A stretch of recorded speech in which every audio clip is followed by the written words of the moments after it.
Tout autre chose à présent, le vendredi 8 avril dernier, la direction zone sud-ouest de l'OIPR, entendez Office ivoirien des parcs et réserves, a organisé le premier atelier de suivi semestriel des activités de gestion du parc national de Taï. C'était dans la salle de coordination régionale de la GIZ pour l'espace Taï, 6 à San Pedro.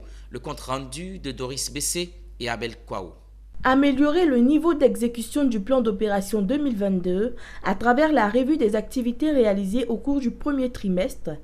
Tel est l'objectif de cet atelier réalisé par l'OIPR et ses partenaires. Un atelier au cours duquel l'accent a été mis sur l'identification des causes, des écarts constatés, des mesures correctives, la désignation des responsables et délai de mise en œuvre de ces mesures. Nous avons mis en place un plan d'opération pour les activités qui doivent être exécutées en 2022. Et au cours de cet atelier, nous avons fait le bilan de la mise en œuvre pour le premier trimestre.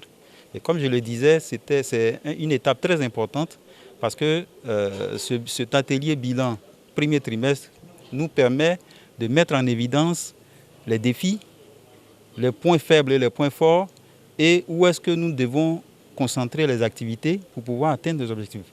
En d'autres termes, cet atelier nous permet d'avoir une idée de ce que sera l'année en matière de mise en œuvre du plan d'opération.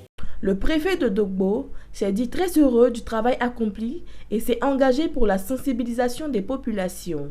Il y a de la sensibilisation et nous avons promis d'ailleurs à l'atelier de nous investir dans la sensibilisation. Nous tenons disponibles pour accompagner les techniciens à l'effet de sensibiliser nos populations pour qu'elles s'approprient le patrimoine qui est un patrimoine national mais aussi mondial.